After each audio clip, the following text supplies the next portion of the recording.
성도 여러분, 우리 교단 제108회 총회는 코로나 이후에 예배 공동체로 새롭게 세워지고 생명과 평화, 선교하는 교회로 세워지기 위해서 영과 진리로 예배하는 생명, 평화, 선교 공동체라는 비전을 받았어요.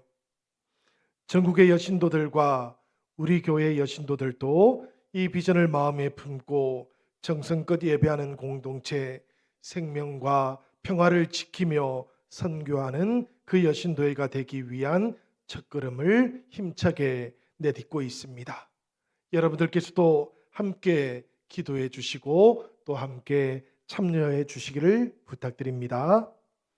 특별히 교단과 전국 여신도회는 영과 진리로 예배하는 생명평화 선교 공동체의 비전을 위해서 4개의 말씀을 이정표로 받았어요. 이사야서 11장 1절에서 9절까지의 말씀과 로마서 12장 1절에서 2절까지의 말씀, 그리고 오늘 우리가 함께 봉독했던 요한복음 4장 23절로 24절까지의 말씀과 시편 85편 7절부터 13절까지의 말씀입니다. 이걸 다 읽으려고 하면 시간이 좀 오래 걸려서 우리 요한복음과 시편의 말씀만 봉독을 했는데요. 저는 오늘 이 4개의 말씀을 통해서 하나님께서 우리 교회와 우리 교회의 여신도들에게 주시는 그 음성을 다시 한번 듣고 또 마음에도 새겨보려고 합니다. 이 시간 말씀과 함께 하시는 성령께서 여러분들 모두와도 함께 하시기를 기원드립니다. 먼저 우리들은 진리의 영 그 안에서 예배할 줄 알아야 하겠어요. 요한복음 4장 24절 말씀입니다. 우리 다 같이 한번 읽어보시지요. 하나님은 영이시니 예배하는 자가 영과 진리로 예배할지니라. 이 말씀은 사마리아 여인의 물음에 예수님께서 대답하셨던 말씀이에요. 이미 사마리아 여인은 사마리아 성전이 있는 그리심산에서 예배를 해야 할 것인지 아니면 정통 유대교 성전이 있던 예루살렘에서 예배를 해야 할 것인지를 예수님께 물었습니다. 그러자 예수님께서는 이 산에서도 말고 예루살렘에서도 말라고 이렇게 대답을 주셨지요.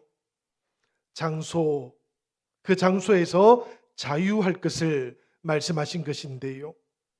그렇다고 이 말씀이 우리들에게 예배의 장소가 이제는 필요하지 않다고 말씀하셨던 것은 아닙니다. 이 말씀의 참뜻은 하나님께서는 장소에 사로잡히지 않는 영이시다라는 말씀이었어요. 그러니 영이신 하나님의 임재가 있는 곳, 그곳이 화려한 곳이든지 혹은 누추한 곳이든지 상관없이 영적인 임재가 있는 바로 그곳이 예배의 장소가 될 수 있다는 그런 뜻이었던 것이지요. 여러분, 예수님 당시에 헤롯 성전을 한번 생각해 보십시오. 가로 500m, 세로로 300m 규모로 지어졌어요. 대리석과 황금으로 그렇게 지어지고 있었습니다. 그런데 이렇게 화려하다고 할지라도 이곳은 더 이상 성전이 될 수는 없었지요. 왜 그런가 하면 하나님의 영적인 임재하심이 이곳에는 머물지 않았기 때문입니다. 반대로 초대교회 성도들의 교회를 생각해 보십시오. 빌립보 교회라든지 에베소 교회는 골목 어딘가에 있을지도 모르는 흐름한 가정집이었어요. 고린도 교회는 어떻습니까, 여러분? 비린내가 나고 땀내가 진동했던 사람들이 모여왔던 교회였습니다. 수십 명이 모여서 예배드리고 있던 그곳이 오히려 하나님께서 거하시던 성전이 되었던 겁니다. 그래서 고린도전서 3장 16절은 이렇게 말씀하고 있지요. 너희는 너희가 하나님의 성전인 것과 하나님의 성령이 너희 안에 계시는 것을 알지 못하느냐. 건물과 숫자가 아니라 하나님의 영적인 임재가 교회와 예배의 가장 중요한 것이라는 것을 기억하시는 오늘 우리들의 예배도 될 수 있기를 기원합니다. 이 산에서도 말고 예루살렘에서도 말고 너희가 아버지께 예배할 때가 이르리라 말씀하셨던 예수님, 영과 진리로 예배할 때가 오나니 곧 이때라고도 말씀하셨어요. 여러분, 예세대의 상황이 끝이 났다는 말씀입니다. 독생자 예수 그리스도의 등장과 성령의 오심으로 인해서 새 시대가 열렸다는 말씀이지요. 이 말씀 속에 영이 등장하고 있다는 것, 이것은 세상이 스스로 빛으로 나아가는 데는 실패했다는 뜻이기도 합니다. 인간 스스로는 할 수 없고 성령의 임재하심만이 우리를 하나님의 나라로 이끌어갈 수 있다는 뜻이지요. 인간에 의한 자력 구원의 절망적인 선언이기도 한 겁니다. 그렇게 성령님의 임재가 없는 예배, 인간의 의지만 가득 차 있는 예배는 예배가 아니라는 뜻이기도 한 거예요. 예배는 여러분, 성령님께서 임재하실 때 비로소 가능해지는 겁니다. 이 말씀을 가만히 살펴보면 영과 진리라고 하는 표현도 나오지요. 그런데 여러분, 이것은 두 가지를 가리키고 있는 말씀이 아닙니다. 사실은 진리의 영이신 성령님을 가리키고 있는 표현이에요. 헬라어에는 보면 이런 문법이 하나 있습니다. 중언법이라는 것인데요. 두 단어를 잘 연결해 가지고 하나의 뜻을 표현하는 겁니다. 두 단어 각각 사이에 and를 연결해 놓았던 것이지요. 그렇지만 의미는 한 가지인 겁니다. 그러니까 영과 진리라는 이 말은 진리의 영이신 성령을 가리키고 있는 것이지요. 이 진리의 영이신 성령께서 빛과 열을 통해서 예배를 밝혀주고 있다라는 그런 뜻인 겁니다. 여러분, 빛이라는 것은 명료하고 분별하게 만들어주는 그런 기능을 가지고 있어요. 때때로 주님의 말씀을 생각나게 하지요. 말씀을 가르쳐주는 기능을 감당합니다. 모든 설교, 생각을 해보면 이 성령님의 임재로부터만 가능하다라는 것을 우리는 고백할 수밖에 없어요. 열은 또 무엇일까요, 여러분? 이 열이라는 것은 성령의 뜨거움을 말하는 겁니다. 열정적이라는 말이 있지요, 여러분. 영어로는 보면 enthusiastic이라는 말이에요. 그런데 이 말은 본래 헬라어에서 유래한 말입니다. 아내라는 뜻을 가지고 있는 엔이라는 말하고 하나님을 뜻하는 테오스가 합쳐져 있는 말이에요. 하나님을 그 안에 모시고 있는 사람, 그 사람은 뜨거울 수밖에 없는 것이지요. 초대교회는 바로 이 뜨거움이 각종 성령의 은사들을 통해서 그리고 찬양을 통해서 역사했던 교회였습니다. 성도 여러분, 그리고 여신도 여러분, 하나님께서는 바로 이 진리의 영 안에서 예배하는 자들을 찾고 계셔요. 마음이 뜨거운 자들을 찾고 계시는 겁니다. 그래서 요한복음 4장 23절 하반절은 우리에게 이렇게 말씀하고 있는 것이지요. 아버지께서는 자기에게 이렇게 예배하는 자들을 찾으시느니라. 2024년 이 한 해가 영으로 임재하시는 하나님을 만나는 한 해가 되시기를 바랍니다. 그리고 우리들 모두를 찾으시는 그 하나님 앞에서 우리들도 응답하는 한 해가 될 수 있기를 기원드립니다. 이렇게 세워지고 회복되어진 예배 속에서 두 번째로 우리가 살펴볼 말씀은 이 예배가 지향하고 있는 목적과 방향을 우리가 살펴보는 것이지요. 이사야서의 말씀 그리고 시편의 말씀을 우리가 읽어보도록 하겠습니다. 우리 먼저 이사야 11장 6절부터 8절까지의 말씀을 함께 읽어보도록 하시겠습니다. 그때에 이리가 어린 양과 함께 살며 표범이 어린 염소와 함께 누우며 송아지와 어린 사자와 살찐 짐승이 함께 있어 어린 아이에게 끌리며 암소와 곰이 함께 먹으며 그것들의 새끼가 함께 엎드리며 사자가 소처럼 풀을 먹을 것이며 젖먹는 아이가 독사의 구멍에서 장난하며 젖된 어린 아이가 독사의 굴에 손을 넣을 것이라. 이 말씀이 제시하고 있는 새로운 상황들이 있어요. 그리고 이 새로운 상황들은 우리가 살아가고 있는 현실하고는 너무나 차이가 납니다. 그러다 보니까 때때로 이 말씀은 비유로만 읽어야 된다라고 말씀하시는 분들도 있어요. 심지어는 표현되고 있는 이 동물들이 열방을 지칭하는 것이니까 종말의 때에 궁극적인 평화가 올 것이라고 그렇게 해석하시는 분들도 계시고요. 그런데 여러분, 저는 오늘 이 말씀을 조금 다른 측면에서 묵상을 해보고 싶습니다. 이 회복과 평화로 가는 길, 이 길이 일련의 순서를 가지고 있다라는 그런 이야기예요. 바로 6절에 어린 아이로부터 시작해서 8절에 젖 먹는 아이, 젖된 어린 아이로 이어지고 있는 순서인데요. 가장 연약하고 가장 극한의 무방비 상태인 존재에게로 이 회복과 평화의 방향이 정해져 있다라는 그런 뜻입니다. 오름이 아니고 내림이 더 중요하다라는 그런 뜻이고요.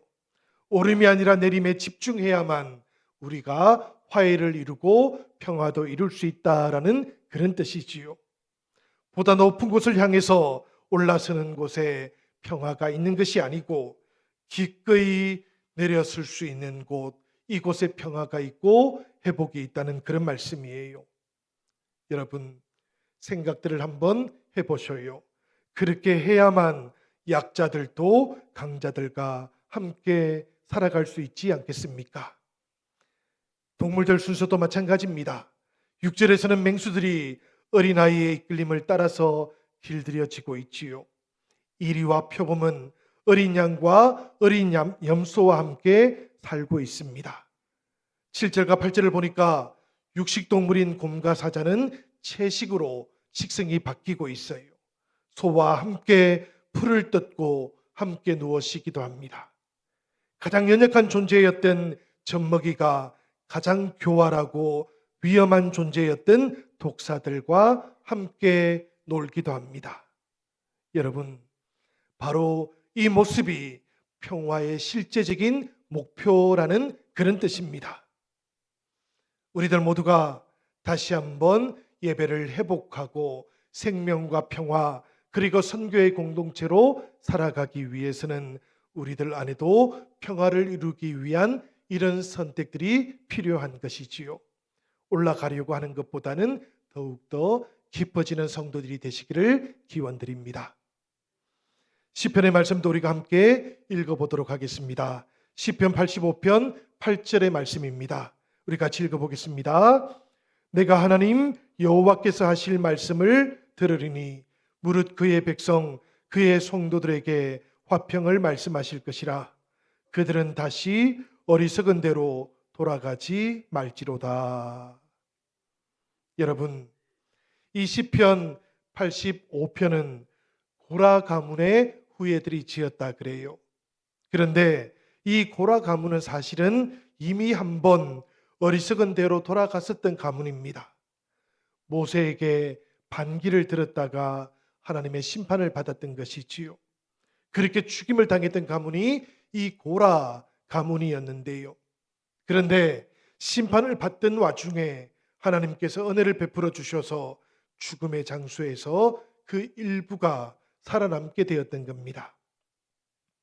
그리고는 그 은혜에 감격해서 하나님 중심의 삶을 살아가게 되었고요. 왕이었던 다윗은 이 신실한 고라 가문의 후손들을 보고는 성막을 돌보는 일을 맡겼던 것이지요.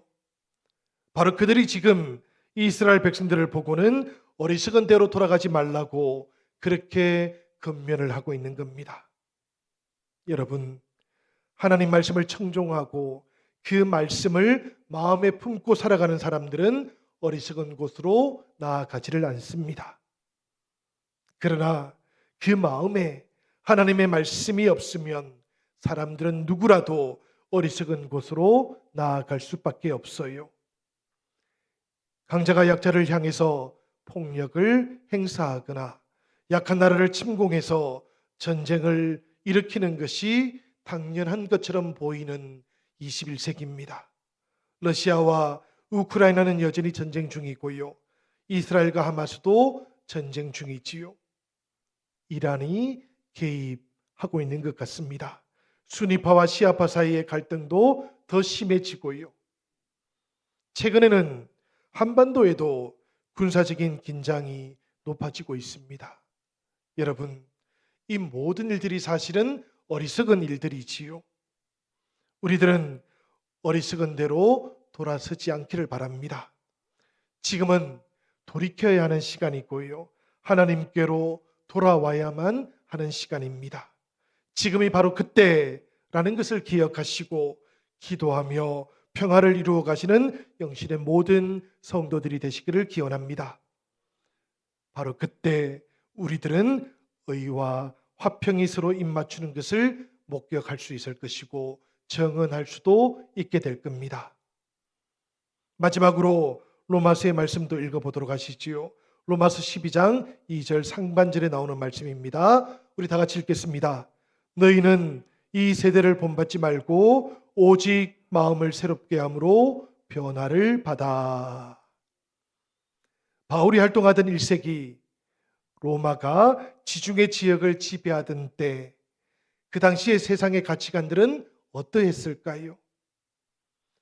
그때나 지금이나 사람들에게 남보다 잘난 사람이 되라, 끝없는 경쟁을 부추기는 것은 차이가 없는 것 같아요. 그렇지만 여러분, 성경의 말씀은 우리에게 다르게 가르치고 있습니다.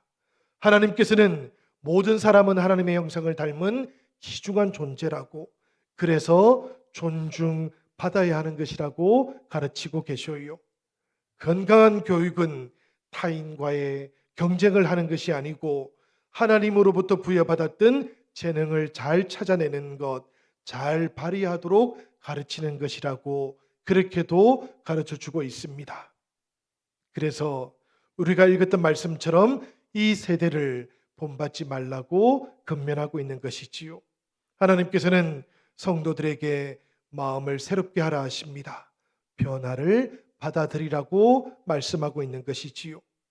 여러분, 우리가 마음을 새롭게 하고 변화를 받아들이는 것, 이것을 가리켜서 회개라고 그렇게 부릅니다. 오늘 우리들은 우리가 가지고 있는 선입관과 편견들이 있는지를 돌아볼 수 있으면 좋겠어요. 그리고 그런 선입관, 편견들이 발견된다면 하나님을 향해서 우리가 180도 온전하게 돌아설 수 있는 그런 은혜가 영신의 모든 지체들에게 임하시기를 기원합니다. 여러분, 우리들 모두가 오늘 말씀 앞에서 마음을 새롭게 하고 있는지, 그리고 하나님 앞에서도 변화를 결단하고 있는지를 돌아보십시다. 이어지는 로마서 12장 2절 하반절 말씀은 이렇게 우리에게 말씀하고 있기 때문이에요. 하나님의 선하시고 기뻐하시고 온전하신 뜻이 무엇인지 분별하도록 하라. 세대를 본받지 않는 것, 마음을 새롭게 하여 변화받는 것, 하나님의 선하시고 기뻐하시고 온전하신 뜻과 연결되어 있다는 말씀입니다. 하나님의 뜻과 나의 결단이 분리되어 있지 않다라는 그런 말씀이에요. 그래서 여러분, 우리가 하나님의 뜻대로 살기를 원한다면 우리가 무엇인가를 결정하기 전에 이것이 하나님의 뜻에 합당한 것인지를 우리들은 돌아볼 줄도 알아야 되는 것이지요. 지구 환경이 변하고 있습니다. 생명을 유지하기 위한 지속 가능성도 의심받고 있어요. 생물 종들이 사라지고 있고 섬들이 침몰하고 있습니다. 성장과 개발이라고 하는 이름으로 행했던 모든 일들의 부작용을 이제 우리들이 경험하고 있기도 합니다. 여러분, 우리가 계속해서 이런 선택을 하고 이렇게 살아간다면 우리들뿐만 아니라 우리의 자녀들에게는 치명적인 위기가 찾아오게 될 겁니다. 이와 같은 위기들 앞에서 우리들은 하나님의 뜻을 잘 분별할 수 있기를 부탁드립니다. 한국 사회 1인 가구 비중이 급속도로 높아지고 있어요. 지금 36% 정도 되는데요. 5년 정도 지나고 나면 40%가 될 거라 그럽니다. 홀로 살고 계시는 가구들 중에는 청년들도 많아요. 그렇지만 어르신들 비중도 점점 더 높아지고 있습니다. 돌봄이 없는 노인들이 고립되고 있다라는 그런 뜻이지요. 생각해 보면 사랑이 필요한 겁니다. 이웃들은 이미 교회를 향해서 눈길을 돌리고 있는데요. 교회들이 혹여라도 외면하고 있지는 않았는지도 하나님 앞에서 우리들의 모습들을 돌아볼 수 있기를 바랍니다. 최근 통계를 보니까 우리나라가 전 세계 경제대국 10위권에 들어와 있어요. 군사력은 몇이나 될 것 같습니까, 여러분? 어제 나온 신문을 보니까 군사력은 세계 5위라고 합니다. 미국과 러시아, 중국과 인도 다음이 대한민국이래요. 무섭도록 성장했고 또 강해지기도 했지요. 그렇지만 여러분, 행복 지수는 살펴보니까 여전히 53위입니다. 부유한 것, 강한 것, 행복한 것하고는 비례하지를 않는 것이지요. 잘 사는 나라가 되고 강한 나라가 되기 위해서 우리들은 오랫동안 경쟁적인 노력을 했고 혹독하게 헌신을 하기도 했습니다. 그러다 보니까 빈익빈 부익부가 전 사회적으로 나타나고 있기도 한 것이지요. 이제는 우리가 조금은 달라져야 될 것만 같습니다. 소득이 적은 사람도 살아갈 수 있는 나라가 되어야 되고요. 수입이 없는 사람도 함께 살아갈 수 있는 그런 나라도 될 수 있으면 좋겠어요. 사랑, 이 나눔의 길 그 앞에서 우리들은 잘 서 있는지도 돌아보는 주연절 셋째 주일이 되기를 주님 앞에서 우리들 모두가 마음을 결단할 수 있으면 좋겠습니다. 여러분, 오늘 우리들은 여신도의 주일을 맞이하면서 교단과 여신도회가 주제로 삼아왔던 영과 진리로 예배하는 생명평화 선교 공동체에 대한 말씀을 묵상하고 있어요. 진리의 영으로 임하시는 하나님 계신 자리가 예배의 자리입니다. 오늘 우리가 예배 드리고 있는 우리들의 자리들을 돌아보십시다. 이곳이 영으로 임하시는 하나님의 자리이기를 기도합니다. 그렇지만 혹여라도 그렇지 않다면 세상을 본받는 인생들이 되지 않고 돌이키시는 오늘도 되기를 바랍니다. 우리가 돌이키는 바로 그 자리에 하나님께서는 영으로 성령으로 임재해 주시기 때문이에요. 어린아이, 젖먹는 아이가 있는 곳, 그곳은 가장 낮은 곳이라기보다는 가장 깊은 곳이라고 해야 옳을 것 같습니다. 그곳에서부터 하나님의 평화가 시작되고 그곳에서부터 생명이 다시 되살아나기 때문이지요. 한 해를 살아가시는 동안 우리의 눈, 우리의 마음이 이 가장 깊은 곳을 향할 수 있기를 바랍니다. 공동체 안에 있는 연약한 지체들을 살펴주십시오. 그리고 우리 공동체 바깥에 있는 이웃들도 보살펴 주십시오. 그곳에 우리 주님의 평화가 임할 수 있도록 사랑을 실천해 주십시오. 그때 우리들은 어리석은 곳을 벗어나서 빛 가운데로 걸어갈 수 있게 될 것이고 의와 화평이 입맞추는 시대를 경험하면서 살아갈 수 있게 될 겁니다. 사랑하는 영신의 모든 성도들, 여신도들과 남신도들 위해 이 예배의 은혜, 예배가 지향하고 있는 소중한 가치들이 온전하게 실현되는 한 해가 되시기를 우리 주님의 이름으로 간절히 축원드립니다.